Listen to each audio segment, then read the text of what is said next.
I request Professor McGreal to start the session.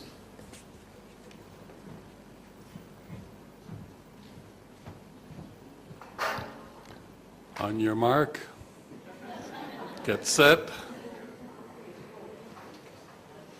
get ready, go. Good afternoon, everyone. It's a pleasure to be here at the Women's University, and I thank you for your kind invitation to speak here.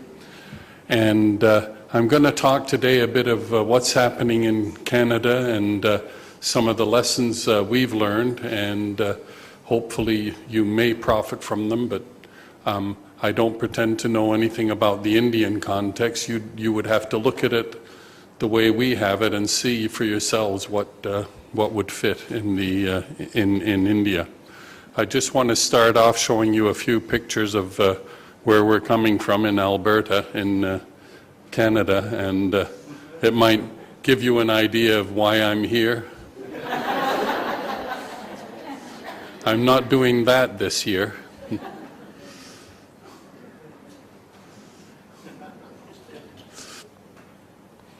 The main characteristic that I see in Canada in e-learning is that everyone is doing it. A few years ago, you had a big split between the distance universities and the traditional universities, and now more and more it's becoming not known whether your course is online or at a distance. If a professor puts their notes and content and information online and a student doesn't come to class, are they studying at a distance? If it's a huge class of 300 or 400 students, is that a distance course?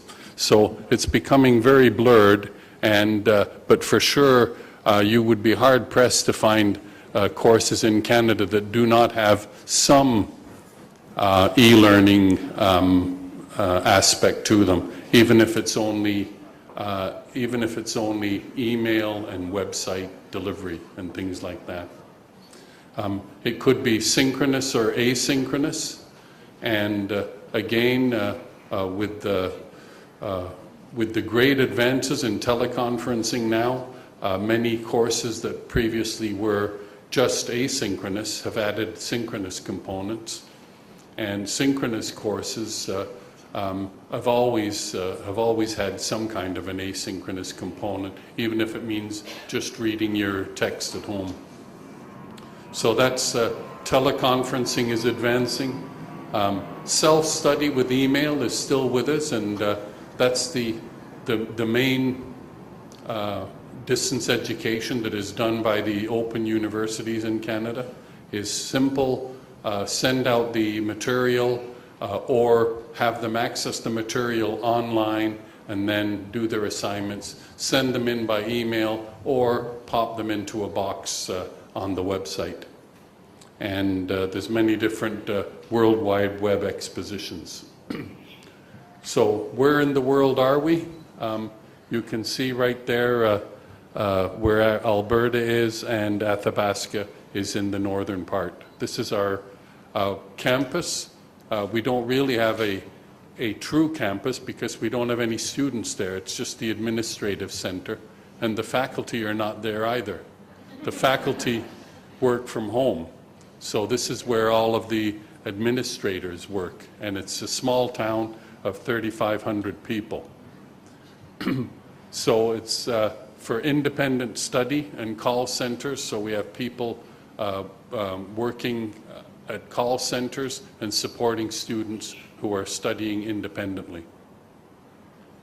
So some of the advantages of Athabasca: we're a public university, it's degree granting, open admission, that is, we have no requirements. The only requirement is that you be a human being and you're breathing. We deliver by distance. We have hundreds of credit courses. Year-round enrollment, you can start whenever you like, not when the university says you can start. And we have flexible learning methods. We use a wide variety of different ways of teaching and learning. So we have the independent learning delivery mode, and that is the students work on their own with access to a tutor. And so the students do the work. It's instructionally designed material that guides them through it step by step. And if they have a problem with their assignments, they can contact a tutor and request help. We have an industrial model for course development. So what happens is our courses are not willy-nilly picked and patched together by a faculty member. They are scientifically developed using instructional design, using web design, using a knowledge of telecommunications and technology, and put together by teams. Strong instructional design. We have a lot of text and workbook-based courses. We're moving now to online delivery, and I can safely say now that we are fully online. All of our courses now are in a database, and an XML database, and we can put our courses out. We can print them out, or a lesson, print it out. We can put it on a mobile device. We can put it on a computer screen. We can put it into any kind of application, WebCT, Moodle, whatever.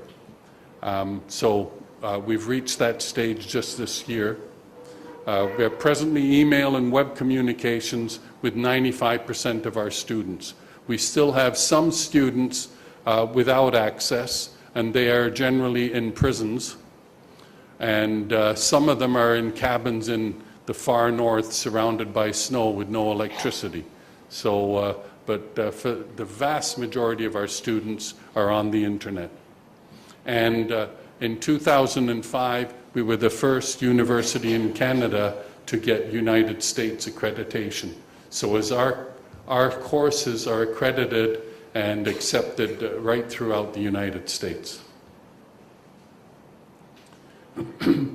With innovation in education, we have now been working on for some time in the marriage between call centers and educational institutions. And what we found was that the vast majority of our student questions and interactions were not about the course or the course material. They were about, when's the exam deadline? How much do I pay? Which courses do I need to get this degree? When can I start? Who's my professor? All of these administrative questions. So what we've done is we've trained people who know this stuff, because our faculty don't know it. And people, in their first instance, go to the call center and contact them. And then if the call center, they see that it's a content question, it's a skill question about the course, they are sent to the professor. And we have this system in different parts of our university. Now it started in the business faculty, nursing is using it, and other faculties are adopting it.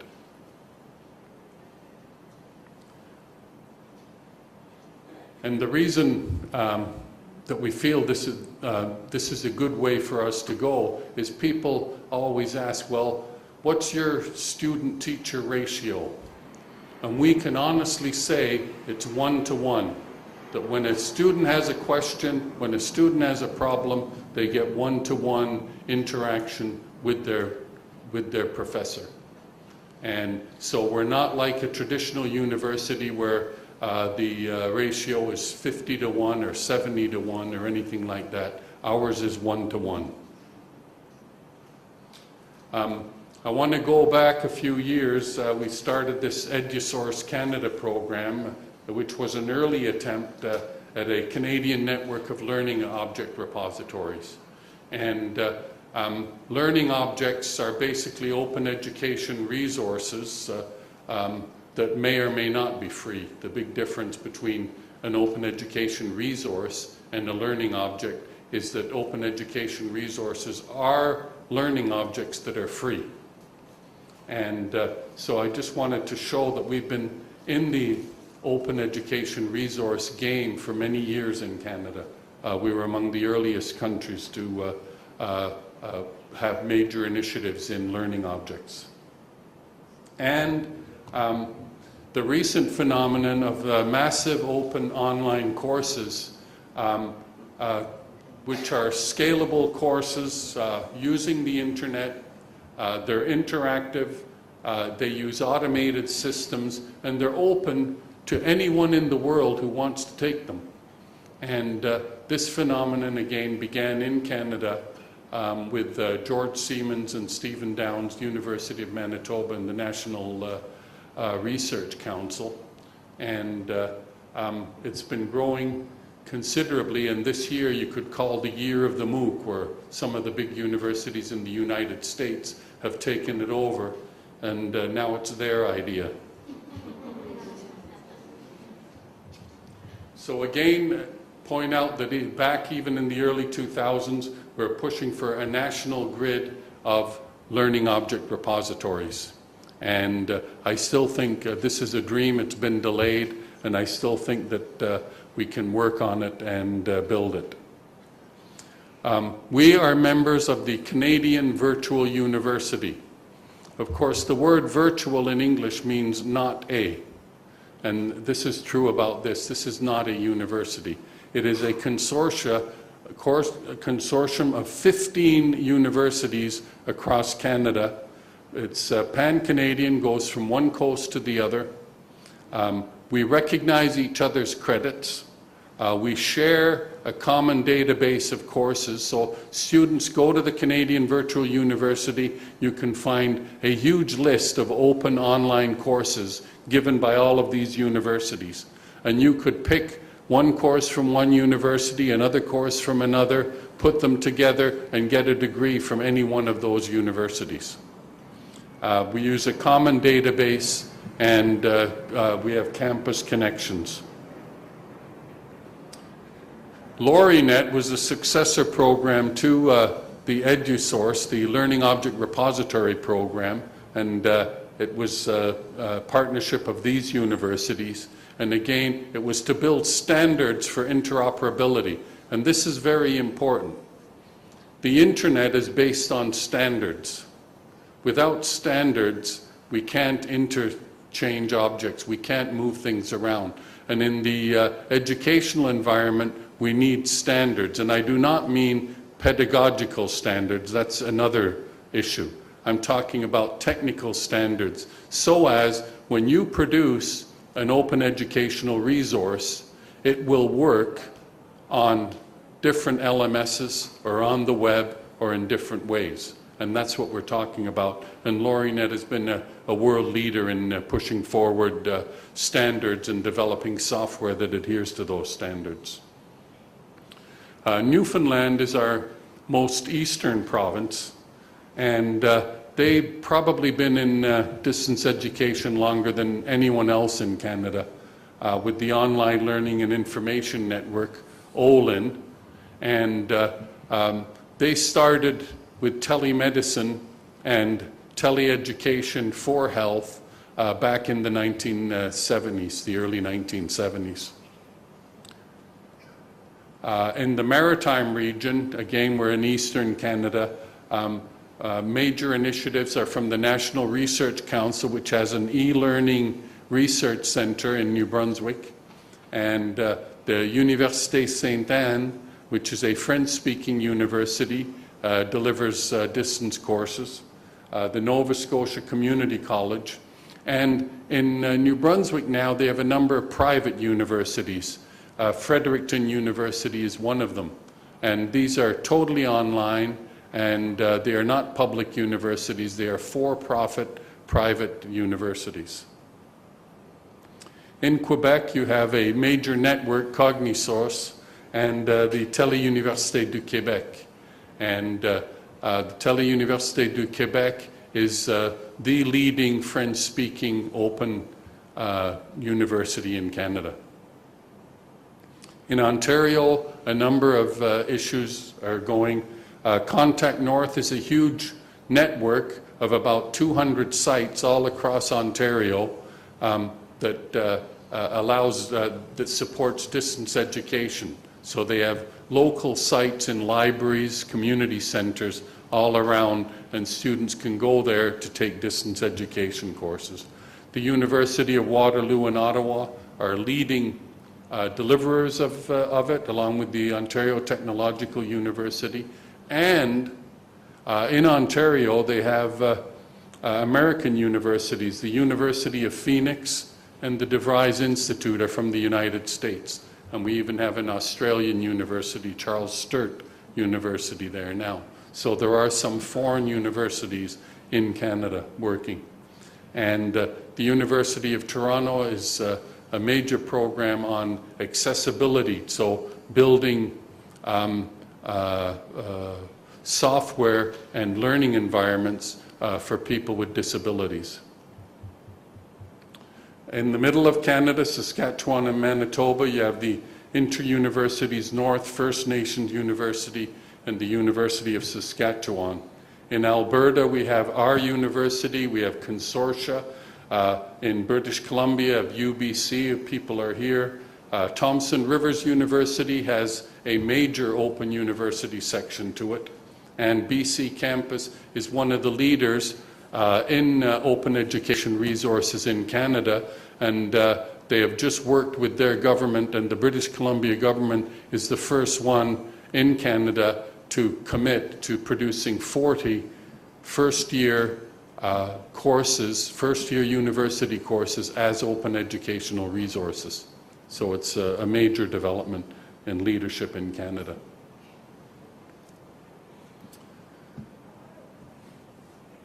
Now in Canada, we've had a major court case decision that may or may not have some effect on other countries that use the British common law, which I believe India does, and on copyright. And Chief Justice McLaughlin put it this way, that research must be given a large and liberal interpretation in order to ensure that users' rights are not unduly constrained. And what the Supreme Court of Canada said, that the availability of a license is not relevant, that fair dealing is an integral part of the scheme of copyright law in Canada. And what this means is that teachers in Canada now can take a reasonable amount of material from a private publication and use it for their research. And recently, last summer, the Supreme Court said that research includes classroom research. And so you can distribute a reasonable amount of material from any publication without paying any license fees, without paying anything at all, without needing to contact the author. And I think this has been a major victory for Canada. Justice Conrad von Ficken said that downloading a song for personal use does not amount to infringement. I cannot see a real difference between a library that places a photocopy machine in a room full of copyrighted material and a computer user that places a personal copy on a shared directory. So we've had some major changes in Canada, and from my point of view, they're not changes, because I've been telling people for many years is take a very liberal approach to copyright. If you believe you are a fair person and you think it's fair to distribute to your students, then do it. And people have been saying, oh no, the lawyers are saying you've got to stop doing that. And the Supreme Court has actually reinforced that and said, yes, that's the litmus test, is first ask yourself, am I a fair person?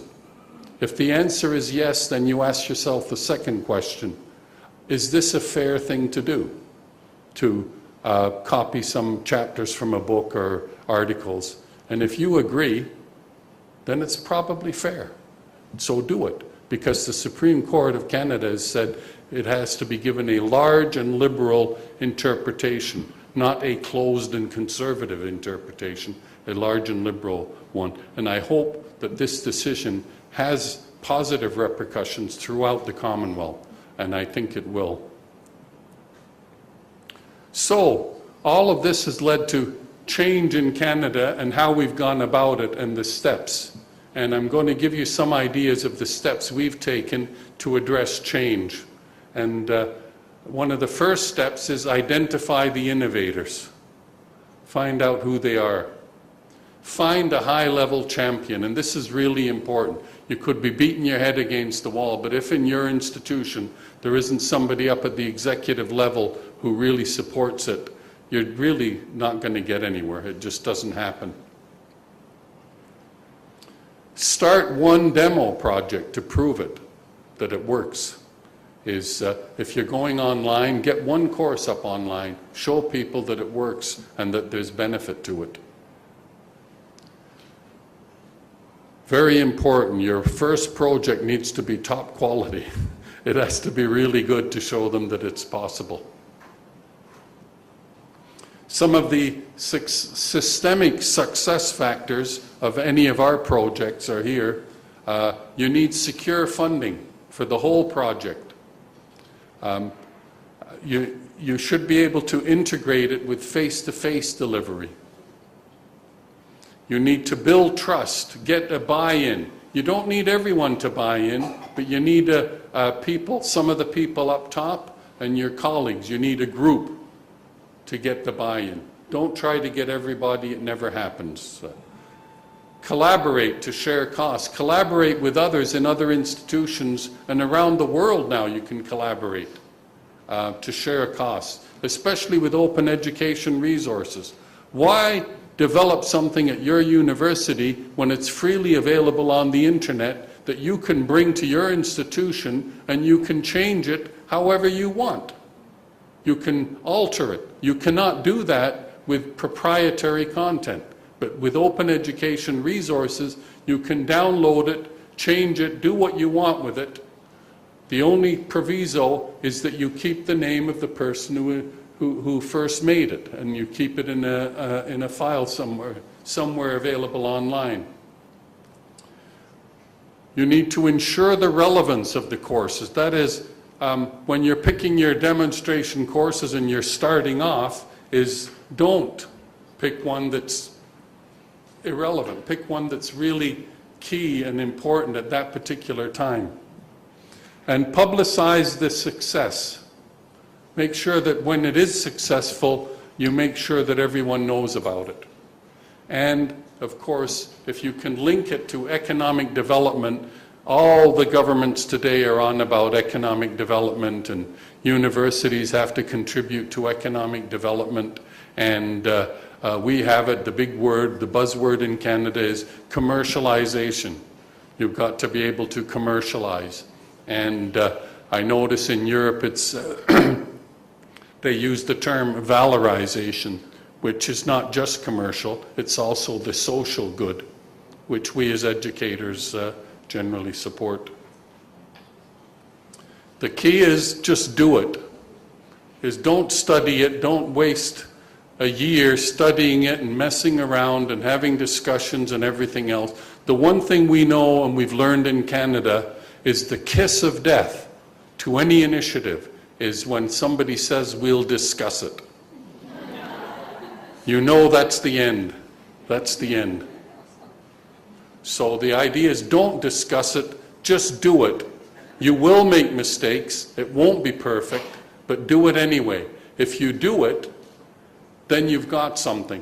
But I've seen these discussions go on for years, and nothing ever comes from it.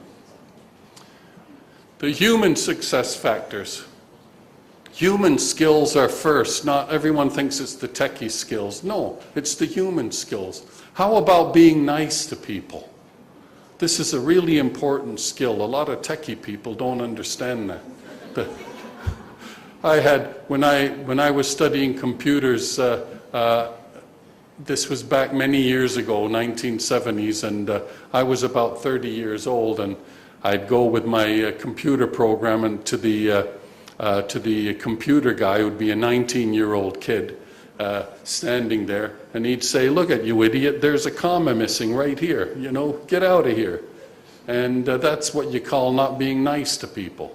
That does not promote collaboration. It's not a good thing. You keep a human body in the loop at all times, and that means whatever technical system you design, You make sure that the human is there available, so as if there's a problem or a glitch. Use volunteers, don't coerce. People often say to me, our faculty don't want to do it. Well, if they don't want to do it, don't work with them. Work with the people who want to do it. There's enough of them. There's all kinds of people who want to change, who want to try different things. Let the others go. You know, they'll be dead in a few years anyway. Oops, sorry. They'll retire soon. They'll retire soon anyway. Be open with the students, and this is important when you're starting off on a first course online, is you tell students, this is our first course online. There's going to be problems. If you tell them that, they're very understanding. But if you don't tell them, and they think everything's going to be perfect, you'll get complaints all the time. And believe me, the first courses you do, you will have problems. The second course you do, you'll have problems. The third course you do will have problems. In fact, you'll always have problems. But it still works. It still works. Whether there's problems or not, it works. And as you get better and better at it, the problems go down. That is until you get to the next level and you want to get to the next technology. And then the problems all start over again. You need to build student support and pace students. Give them deadlines. Deadlines are really important. We give all our students deadline. We say, you must finish by this date. Otherwise, you have to renew. And we don't tell them that, actually. What we do is, in the end, they say, I can't finish at that time. We'll say, okay, we'll give you an extension. But then we give them another deadline. They've got to have a deadline. Rory? Yep. Finish, okay. I'll finish up now. Support networks, flexibility. I'll just get to the last slide. There's a few things there, technical. I want to just mention this. Avoid the bleeding edge. Don't use the latest, newest technology. Wait a bit till it stabilizes. And we all feel a little bit like the tramp in Houseman's poem, A Shropshire Lad. I, a stranger and afraid, in a world I never made. And somebody said, that computers, that's not part of our culture. And I said, well, whose culture do you think it's part of? It's not part of mine. I mean, this is new. It's not part of anybody's culture. And just a holiday tip for those who are going to Canada, I'll leave it up there. And thank you very much for your attention.